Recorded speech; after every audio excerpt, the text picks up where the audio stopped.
There's nothing like snook hook sets at dawn or catching a tarpon in the moonlight. Find your next fishing trip made easy on fishingbooker.com and experience the magic of the Sunshine State or any other destination on your fishing bucket list. Book a blue water adventure in search of sailfish or go snapper fishing with the kids. With over 6,000 captains and trips to choose from, planning your next one just got a whole lot easier.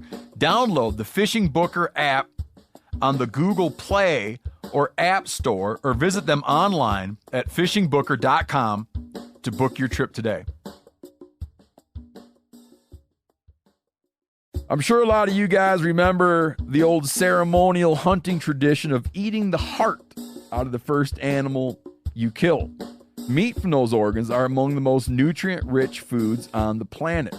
You can get those same benefits your ancestors craved via convenient daily capsules from Heart and Soil. Find out more at heartandsoil.co. And remember, use code MeatEater for 10% off your purchase.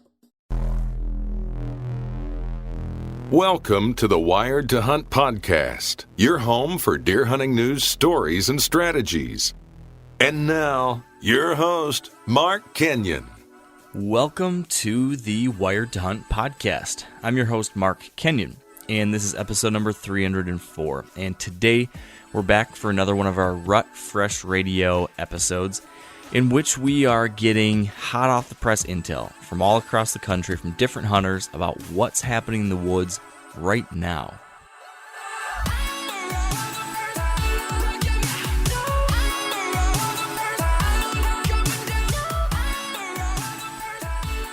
All right, welcome to the Wired to Hunt podcast brought to you by Onyx. We are back for another Rut Fresh Radio episode in which Spencer and I are going to be talking just a little bit here on the front end about what's going on in our whitetail world, and then we'll be chatting with deer hunters all across the country to find out what is happening, what kind of activities out there, how are the current conditions impacting deer movement, what kind of tactics and ideas could be working right now, and all the above. So, Spencer, I should say you chatted with those folks. Do we get some good recent intel?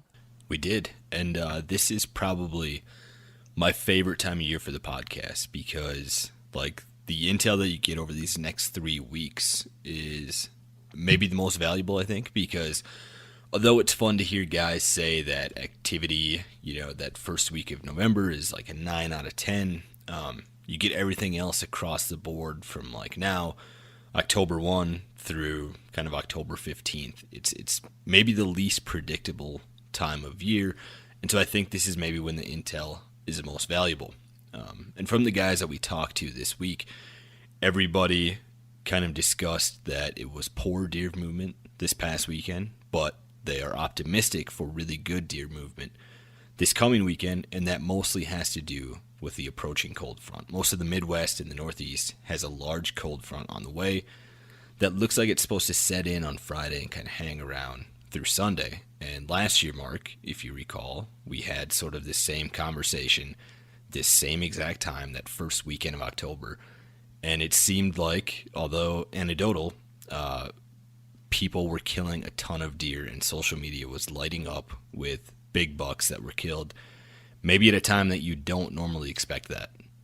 Yeah, it's true that the cold front, I know you sometimes are skeptical of it, but man, time and time again, whether it's the placebo effect or real, it certainly seems to help a lot of hunters. But I've got a hot tip for you tonight, something a little bit contradictory to the usual report about cold fronts. Do you want to hear the latest and greatest, the very first update on my 2019 Michigan hunting season? Yeah, because as we talk about this, today was Michigan's opener, right? Yeah, opening day here in Michigan. And a cold front ruined my first night of hunting season. Ruined it, Spencer. Because here's the deal. It's opening night.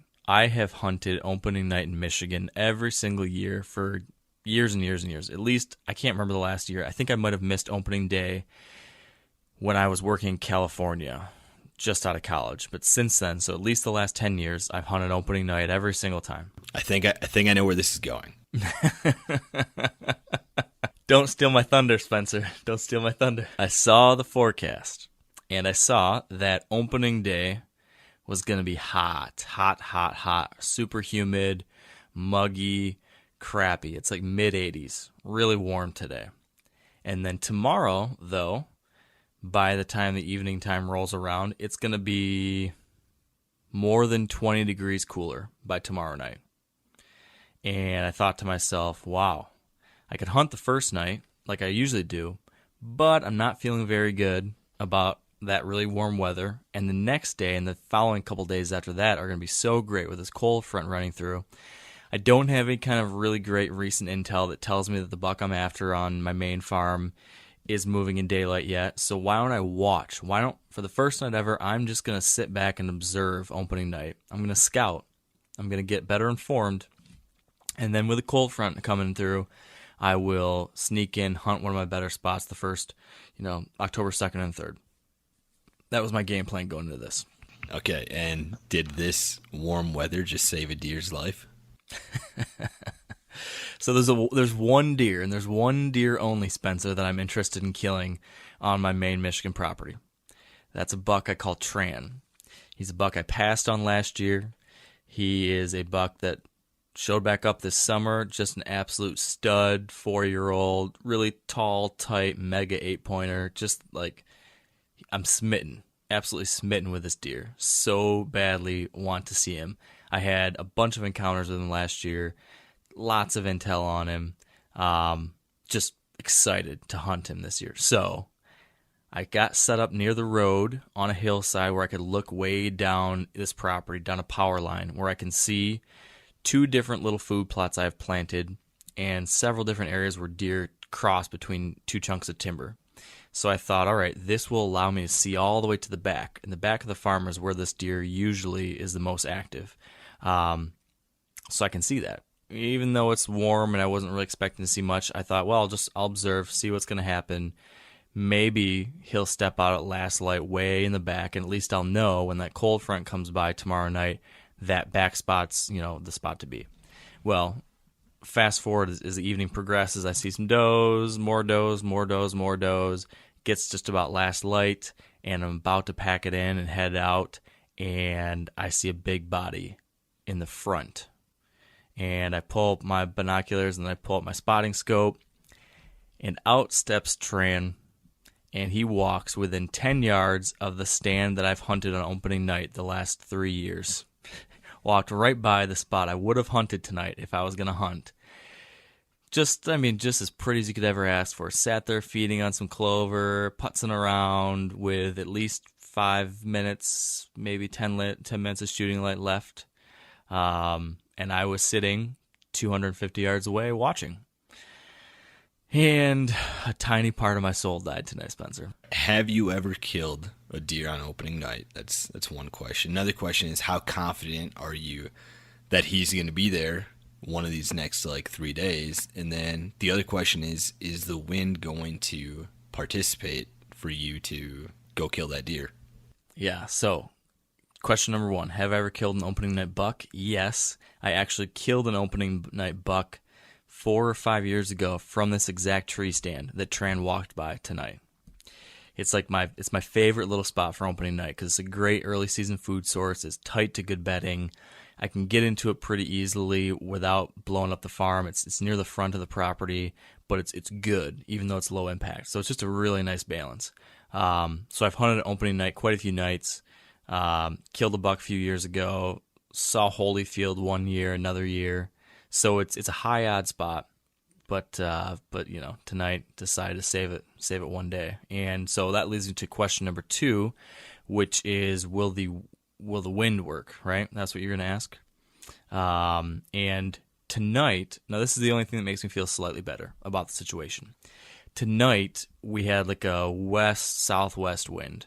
And if I'd hunted that tree tonight, based off the direction he came from the south, or at least he entered my line of sight south of that tree stand.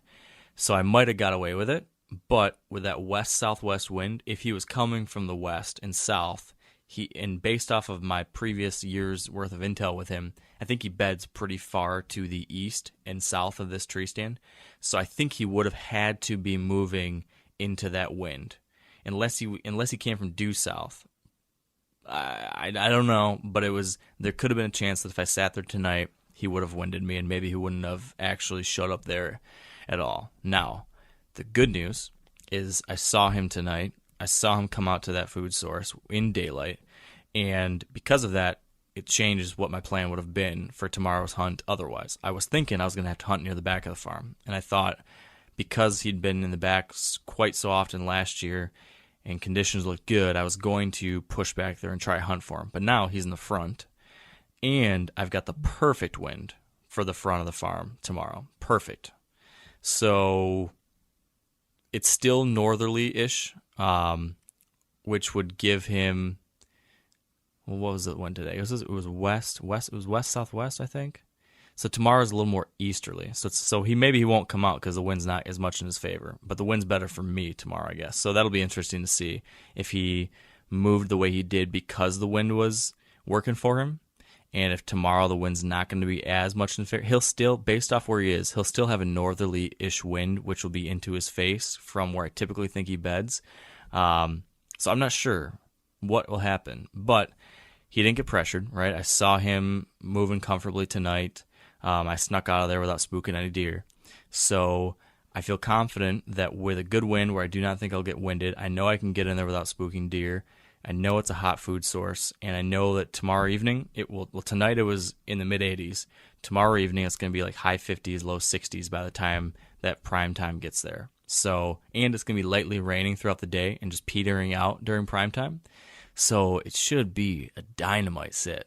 So I'm very excited. A little frustrated by tonight that I wasn't able to be sitting there when he walked by, but also very excited for tomorrow. This is one of those nights where I'm going to be sitting up, texting my buddies all night, looking at maps, thinking about tomorrow. Tomorrow's going to be that. Do you ever have those days? I have these every year where just the conditions seem perfect. You feel like you're going in for a kill sit. You're just kind of tingly all day with anticipation. I have that now, and there's nothing I enjoy more during hunting season when you are leading up to one of those kill nights where it just feels like this should happen.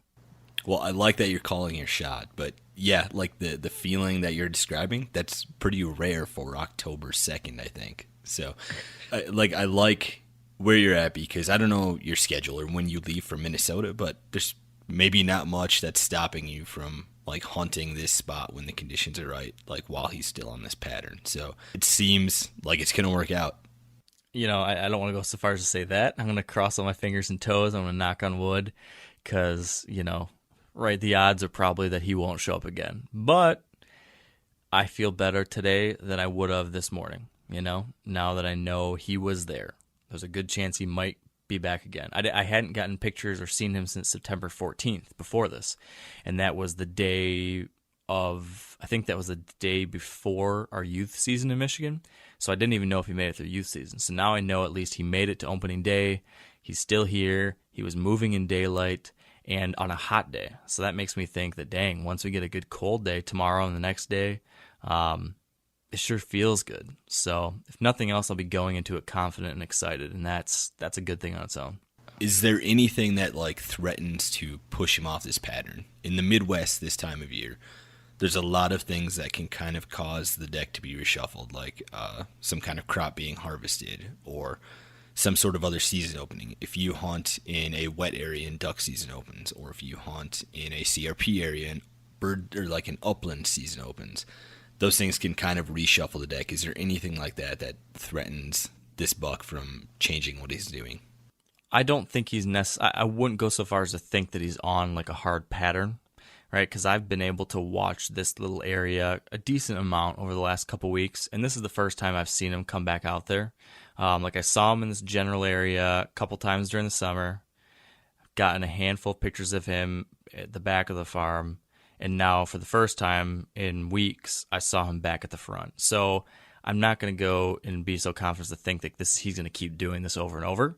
I think there's a decent chance he might do it again tomorrow, simply because he did tonight. But he just as well could be back on the back of the farm somewhere too. I think crops could be harvested. The beans are still not fully dried down on this property, so I don't expect that to happen anytime soon. The corn's got a long ways to go, so that won't be anything that'll impact me probably till November. If acorns were going to be an impacting issue, they would be already. I know there's some acorns hitting the ground around here. I'm sure he's feeding on those at times, but he's going to hit the ice cream on occasion. So I can hunt the edges of these cornfields. I can hunt these couple little small food plots with green food sources that I know he's going to hit on occasion. And so I'm just going to play it safe, hit the edges of things a couple times here early while the conditions are good, and then I'll be out, and I've got that Minnesota hunt, and I've got other hunts going on. I'll be hunting the back 40, and then we'll get back after him in late October, and hopefully the testosterone will be picking up. Well, hopefully he'll be dead tomorrow night, but if not, then I'll be thinking late October, or if a big cold front comes through or something. So the cold front theme that will be talked about by all the guests is definitely on my mind. It's definitely already impacted my season. Hopefully it'll influence it for good here in the next day or two, as I'm going to get a little bit more aggressive than maybe I do in past years. I'll hunt the front, but I might push into the back the day after that or the day after that, depending on what I see and how things go. So I'm going to try to take advantage of this weather. Well, besides your report from Michigan, we also hear from Byron Horton from Whitetail Experience in Ohio, and then John Arman in North Dakota from Ultimate Outdoor Adventures TV. And then we talk to Josh Genthy from Cut 4 Outdoors in North Carolina. And then we go to Nebraska and talk to Bryce Lambley. Well, I can tell you're sweating already that I've been blabbering on for 15 minutes, cutting into the normal, nice, short and sweet Spencer podcast. So should we get to the interviews? Yes. We'll talk to you next week, Mark. All right. I'm going to do my best to have good news. Before we move on, though, I want to tell you about all the new content over at themeateater.com that's available right now. If you head over there, you're going to find episode 1 of the Back 40, where Mark and Steve investigate Mark's new Michigan property.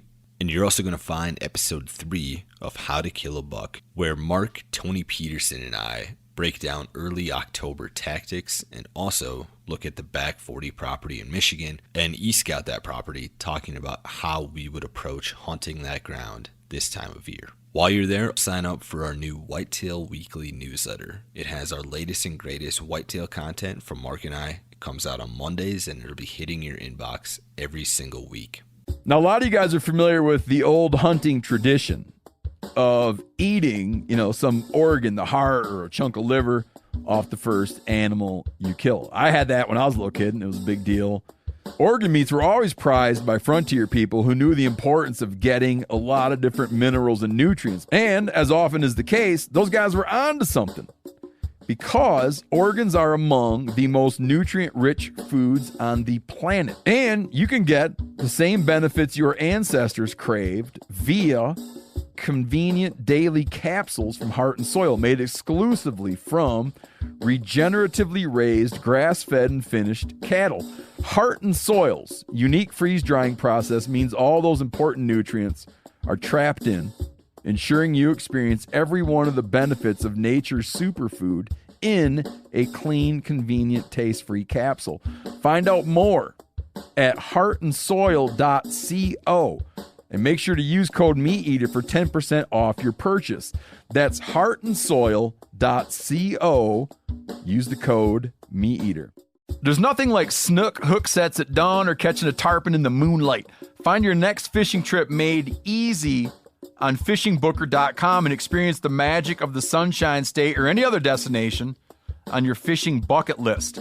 Book a blue water adventure in search of sailfish or go snapper fishing with the kids. With over 6,000 captains and trips to choose from, planning your next one just got a whole lot easier. Download the Fishing Booker app on the Google Play or App Store, or visit them online at fishingbooker.com to book your trip today.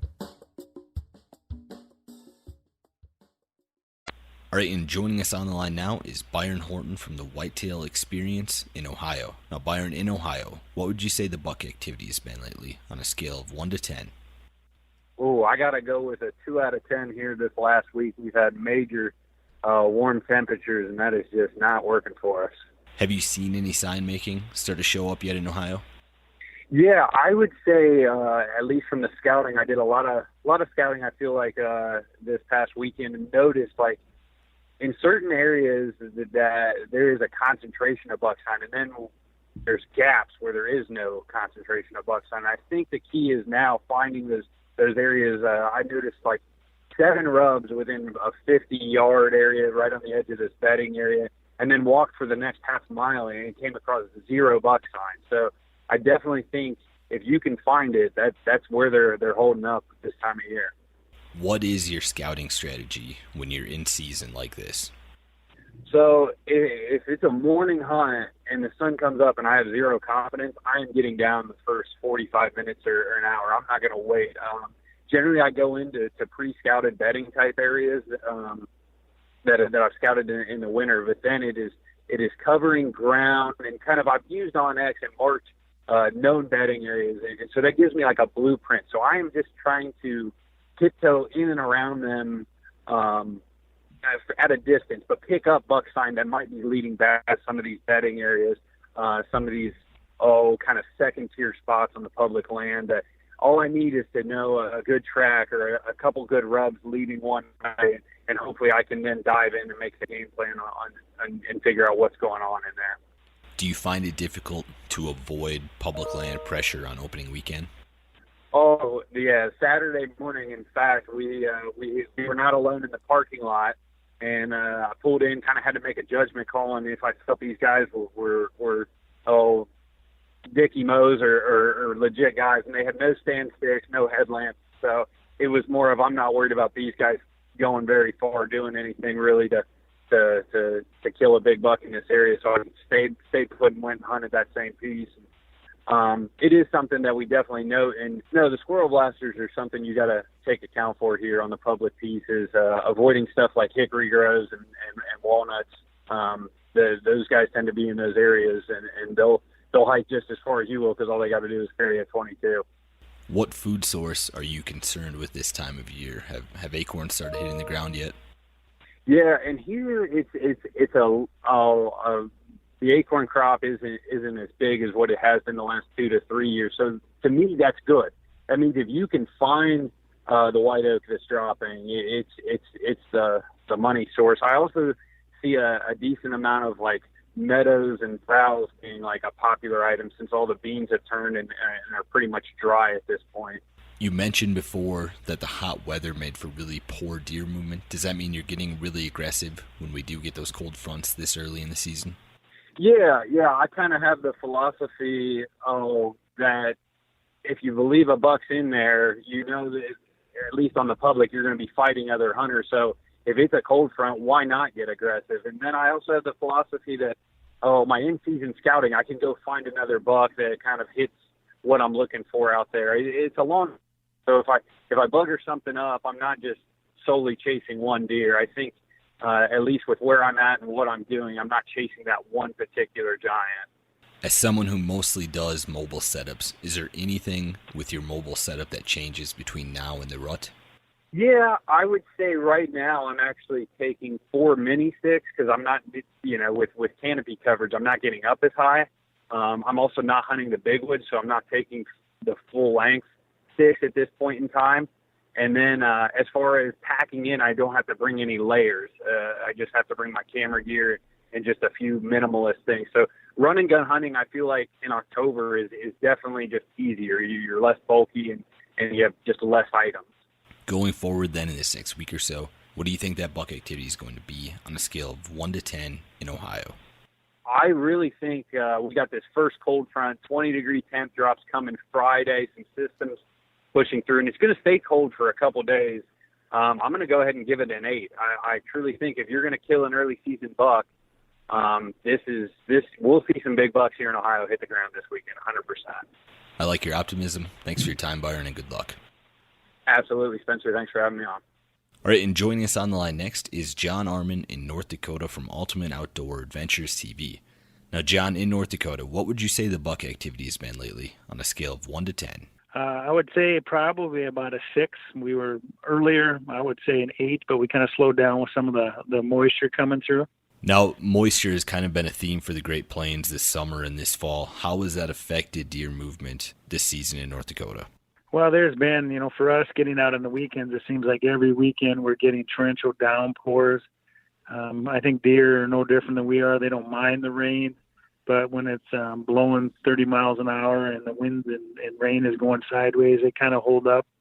So we've had a few weekends where the movement's been slower, but once that weather, breaks, the movement has been actually really, really good this year for us.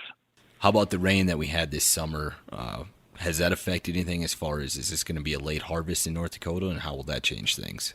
It is. It's going to be one of those. It could change a lot of things, especially for rifle season. I think there's going to be a lot of crops that are still left.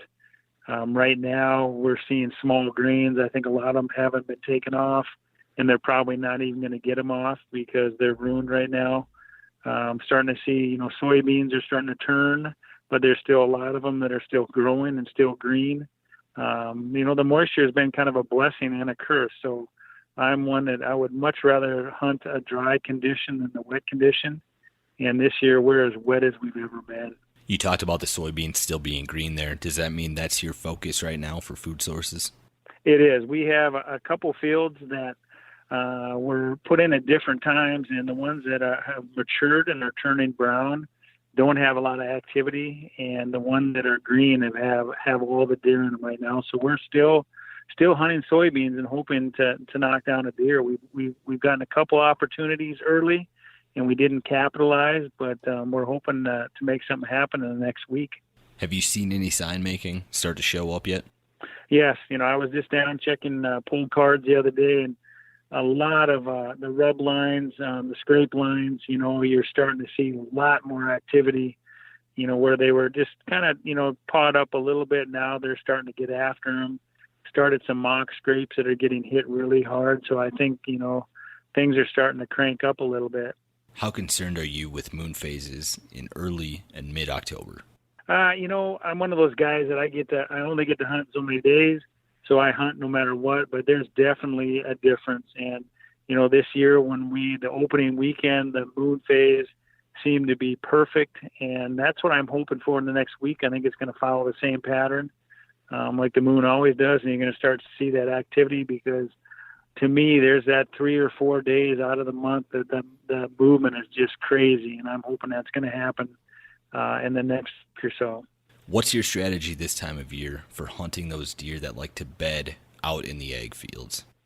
We kind of no different. We hunt the edges of our coulees and the edges of the ag field, so we try to get them coming out, try to pattern them. Most of the time, they're going to come out from the cornfields because they're not really feeding in the cornfields. They're going to come out, hit the alfalfa field or the soybean. So if we can see that they're bedding in those fields, those cornfields, we'll try to set up, in the way and kind of get lucky and hopefully have one walk by us. Going forward then in this next week or so, what do you think that buck activity is going to be on a scale of 1 to 10 in North Dakota? Well, if it follows the suit that we had opening weekend, we're coming around the same moon phase and things like that, it should be excellent because our movement this year has been really, really good, almost crazy. It seems like the deer have been out in the fields earlier and have been staying out longer. So we're hoping for a 10 out of 10 in the next week. All right, John, well, good luck to you and everyone else from Ultimate Outdoor Adventures TV. Thanks for joining me. All right, buddy. Thank you very much, and good luck to you guys. All right, and joining us on the line next is Josh Genthy in North Carolina from Cut 4 Outdoors. Now, Josh, in North Carolina, what would you say the buck activity has been lately on a scale of 1 to 10? I'd probably have to give it probably a 4, maybe a 3, just with all the heat that we've been getting. I mean, the bucks really haven't been on their feet a whole lot. They're just kind of like that summer pattern where they don't want to be far from the food, but they ain't getting up until they absolutely have to. So probably give them a 4 on that one. Now, Josh, you just tagged a buck about a week ago in North Carolina. Tell us about that setup. Well, I had my number one stand that I'd been watching all summer. I knew that's the trail I wanted to be in. And opening day, which was probably 2 weeks before, I noticed all the deer were coming out on the other side of the field, which was kind of odd considering all the scouting I'd done and everything. a couple weeks later, the same pattern continued. So I just took a climber and went over there, got in there kind of early, had this setup where I noticed they wanted to stage in this other corner of the field, and they always worked their way down the field to this acorn tree that had just started dropping maybe a week before. And so I sat up there just waiting, and literally he was the second deer that came out. I mean, there was a fork horn that came out, and he was right behind it, which was kind of weird because it was real early. It was probably 6 o'clock when he came out. It just kind of caught me off guard just to see him out that early and just kind of leave it with head. You touch on that the acorns had just started falling in North Carolina. What has that acorn crop been like this year? It's honestly, I've never seen this many fall. Usually, you can always tell when the white oaks and stuff start falling. You can tell that they start migrating to that. But, I mean, I'm finding oak trees that I haven't even noticed were there, honestly. Like, they just never dropped until now. I mean, that's played a huge role, especially this past week, because now it's almost like they don't even want to stage up anymore. It's like they've made their mind up where they want to go and where they want to be every evening or every night. Like, they're determined to get to that oak tree late evening and stuff like that. So how does that change your strategy for hunting early to mid-October when there's so many acorns on the ground? Basically, I kind of use it the same way that I scout in the summer. I'll do more observation sets and kind of figure out what spot in the field they want to come out on, and then go off of that, figure out what acorn tree they want to be near, and then just kind of work my way back through there, try to find, more of the community trails and stuff like that. So I'm trying to figure out where I can catch them in daylight now. Have you noticed any sign making start to show up in North Carolina? Just a few rubs from where they shed their velvet. I noticed one small scrape, but nothing crazy. I haven't seen any significant rubs, maybe one or two at the most, but nothing really to speak of. I feel like they're just barely moving into their fall transition right now, but not really fully committed to their home ranges yet. Going forward then in this next week or so, what do you think that buck activity is going to be on a scale of 1 to 10 in North Carolina? I feel like it's going to jump up to probably a 7 or an 8 because we got a big cold front coming through. Going from about 90 degrees, 95 averages, it's going to be a high of 75 Saturday. So I really feel like the bucks are going to be on their feet moving because it's just going to be a change for them. And I really feel like they're going to be up and moving around. Definitely trying to get a hold of those acorns like they have been the past week. All right, Josh, well, thanks for joining me. Congrats on the great deer. Thanks, sir. All right, and joining us on the line last is Bryce Lambley from Nebraska. Now, Bryce, in Nebraska, what would you say the buck activity has been lately on a scale of 1 to 10?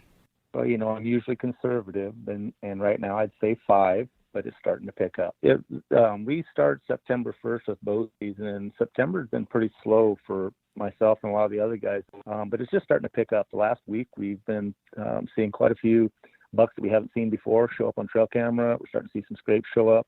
Nothing really, big, car hood types scrapes or anything like that, but we're starting to see scrapes and scrape lines show up. And one of my good friends from the Lincoln area killed a really nice Pope and Young grossing 5x7 on September 27th. And we've had some up and down weather. Yesterday was 93 here, and today it's 65. It's been crazy, but when the weather has cooperated, the deer are starting to show up. Now, Bryce, you have great record keeping. That's one of the reasons I like talking to you. You mentioned last year that you saw more sign making than you've probably ever seen in your life. Why do you think that was, and what is your kind of scrape forecast for 2019? Well, I think last year it was due to a combination of several factors, but mostly because I had beans in an area that was kind of concentrated where the bucks were all coming out in the same quarter mile to access the ag fields to a bean area. And this year I don't have that. So that may have been the catalyst for what I saw last year. Now, I'm not seeing a whole lot of scrape activity yet, but two of my friends, like I said, are starting to see an uptick in that, and also seeing an uptick in the trail camera pictures on those sites. And one of those friends from Hall County out by Grand Island is seeing quite a bit of sparring even on his trail cameras in traditional like staging areas with the scrapes and so forth. Now, most of the Great Plains were hit with a lot of flooding in this summer. I assume it's been the same for you in Nebraska. How has that changed things for you this fall? Well, I have two different places where the river literally took 10 acres of land from them. And these are bedding areas close to the river. And I've had a hard time finding those bedding areas again. But I think what's going on is they're bedding out in grassy cover, weedy cover, in some cases 3/4 of a mile from their original bedding areas. Places that aren't being pastured with cattle have really grown up and are really good places to hide out. And also places where they can get away from the mosquitoes that tend to concentrate on the timber. Now, Bryce, historically, when you see that summer flooding, do you notice that those deer kind of always return to the same area? Well, I've noticed that a lot of the scrapes are starting to show up in those same areas, and I tend to believe that. We have I read an article this summer about how floods affect things, and I guess the theme of that article said that they would return to their old areas, and so I'm kind of banking on that, and I'm just starting to see that happen a little bit now. How do you think all the moisture is going to affect harvest this year in Nebraska, and how is that going to change deer hunting for you? I haven't seen any crops coming out yet, except some guys that are cutting some corn, looks like for silage or something like that. Beans are pretty much yellow now, some turning brown. Although a friend of mine has had really good luck in a corner of a field, southwest corner, where there's a low spot and it's still green on those beans. However, my buddy that's further west says all the beans are yellow, and in his case, they're walking through the beans going to the alfalfa. Now, Bryce, you hunt quite a bit, and you can kind of pick and choose your spots when to get out there. This time of year, what are the ideal conditions you're looking for in early October? Well, I guess I'm still looking at, I like staging areas just inside the timber where I can still make a relatively secret entry and exit. Those staging areas where they're kind of killing time before they go out to the ag fields, and usually in the evenings. Mornings, I might go to those same places or maybe a little bit deeper, but on like lanes in the woods. So again, I can get in and out. I really don't want to booger up the woods too much this time of year. Having said that, I have killed some nice deer in this, early October, first 10, 15 days. You just got to be out there. It's true about my hunting is that I hunt all the time, no matter what. And because of that, I haven't really paid a lot of attention to moon phases. However, I can tell you that there's a really big increase in sightings and so forth when I see cold weather, maybe on the backside of a low pressure system and that type of thing. And so when we have like this next week coming up, it's supposed to be highs in the 50s and 60s and lows in the 40s. I'm pretty excited about that in October. Going forward then in this next week or so, what do you think that buck activity is going to be on a scale of 1 to 10 in Nebraska? I'm going to be optimistic for October and say 7, because I tend to have a flurry of scrape activity on trail cameras in that October 10th time frame, a couple days either side. And with this cold weather coming in for the time of year, I'm really encouraged to be optimistic, I guess. All right, Bryce, great info as always. Good luck there in Nebraska, and thanks for joining me. Oh, thank you, Spencer. And that concludes this week's episode of Rut Fresh Radio. Thanks to Byron, John, Josh, and Bryce for joining me, and thank you guys for listening. Happy October to everybody out there. Most of the states in the country should now be open, so I hope everybody has some hunting in by the time you hear this podcast. And for more great whitetail intel like this, make sure you're checking out themeateater.com, where you're going to see all kinds of new whitetail content coming out from Mark and I. And follow me, Mark, and MeatEater on social media to stay up to date with what we're doing this fall. Until next week, stay wired to hunt.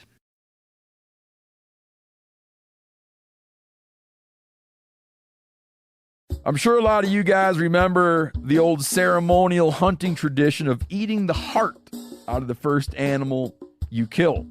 Meat from those organs are among the most nutrient-rich foods on the planet.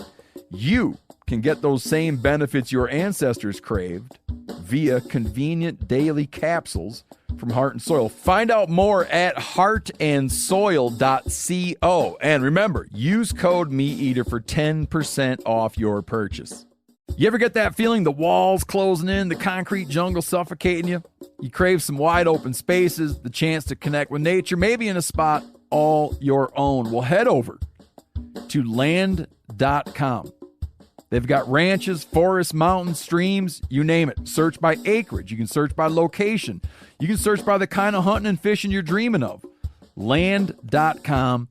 It is where the adventure begins.